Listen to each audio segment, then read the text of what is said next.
White House promised that this law would bring down health insurance premiums by some $2,000 per family.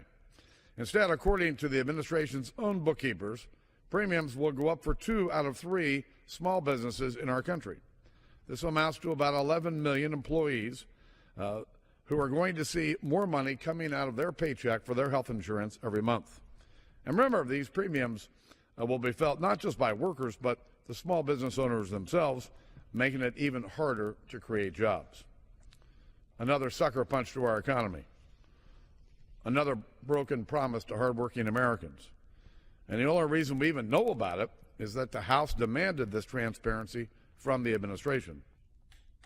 And that was House Speaker John Boehner right there talking about the impact of Obamacare on the economy. This comes after the Obama administration's Center for Medicare and Medicaid Studies released a report predicting that Obamacare would cause premiums to increase for nearly 2/3 of small to medium-sized businesses. But experts say the CMS report likely understates the problem. Many businesses will begin to feel the impact of Obamacare in the second half of 2014, which is right around the corner. Another area where the health care law may have an impact is in the cost of elder care. A new study looks at the rising cost of dementia around the world and the burden it puts on caregivers. Researchers at King's College in London predict the number of people with dementia will rise to over 100 million worldwide.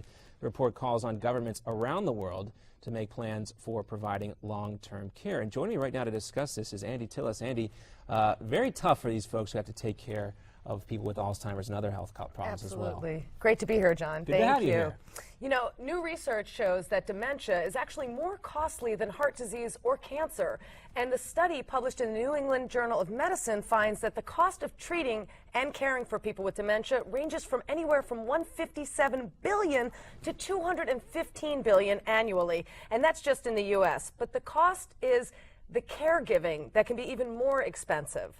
So really, we're worried about the caregivers that are providing care to the Alzheimer's patients and to family members. Yeah, I believe we have a soundbite from a doctor talking about that very thing right there, Andy. Okay. Cost of caring for patients with dementia by their family caregivers ranges in the mid-40s to the mid-$50,000 per year. And estimates are that the number of caregivers for people with dementia is going to climb to actually 15 million. Caregivers are generally tasked with providing for the everyday activities of daily living for the loved ones. And this kind of care can often result in caregivers actually neglecting their own health, and that can lead to more long-term medical trouble. So really, what's the answer? Yeah, and that's why we have Dr. Scott McFarland here with us as well. Scott, it's good to have you back. Dr. McFarland, I should say. I don't want to get too familiar with you. You have the white coat on. So, Scott, Dr. McFarland, I'm sure this is something you see a lot. Do you have to tell people who maybe you are taking care of their elder parent or something, take it easy on yourself, you know, don't forget about you? We see such an increasing tsunami almost of sickness in caregivers, and it's usually the wives. There's a reason, you know, that more men have heart disease, but more women die of heart attacks, because they're at home taking care of Papa, specifically. But they won't come in saying, "I'm exhausted because my husband, you know, is so much of a burden." They'll come in saying they have chest pain, they have difficulty breathing, they have curious numbness or tingling, or just fatigue and weakness, and there's no definable cause. So you ask, I said, "Are you under any unusual stressors?" And they said, "Well, I'm caring for my husband." And you can see the tears begin to well up in their eyes, the angst in them, because it's just, you know, it's an emotional schism. It says, "I love him, but he's killing me."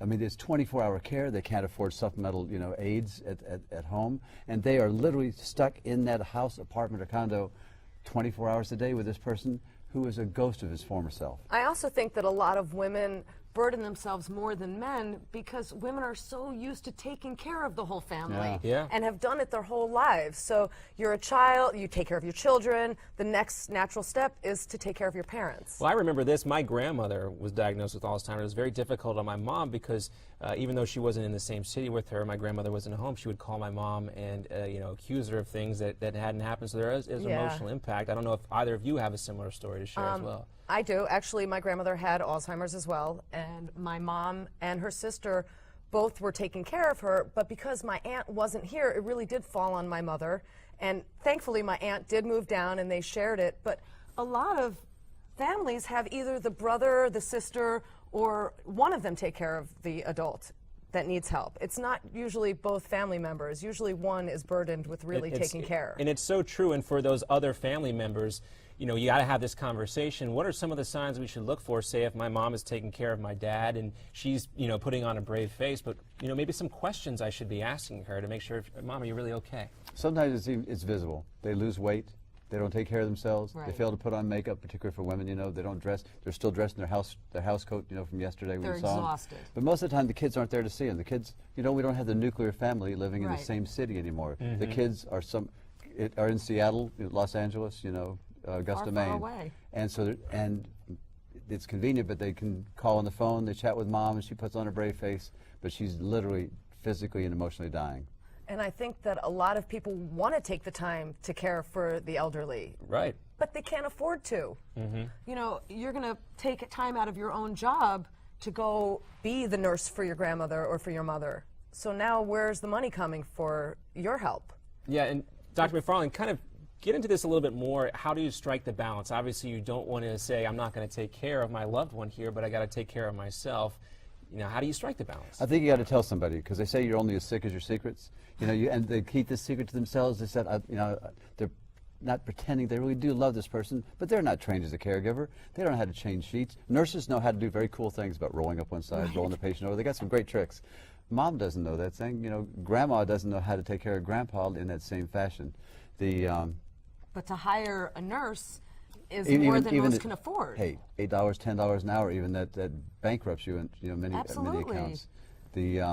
If they can, that signature secrets concept, if they can just tell somebody, help could be just come pouring in, because there are social service agencies, there are opportunities, but nobody wants to think that they don't care. Like so many things, it's important to talk about. And you know, is there a set of questions, Dr. McFarland, that maybe you ask somebody to kind of get a better gauge on how they're feeling? Absolutely. I mean, you say, you ask them about their daily activity. Do you get out on your own? Do you talk to your friends? Do you have any kind of hobbies? And the answer is usually no, no, and no. You know, but you can almost see the prayer in their eyes that somebody could just pour help upon them without being able to express it. Yeah, a tough situation, and of course you don't want to detract from the care that needs to be given to the loved one, but at the same time you got to make sure that the person who is the primary responsible for the care is still there and able to provide that care. I think it's really important that the caregiver has time to themselves and doesn't feel guilty taking time for themselves. That's the critical part.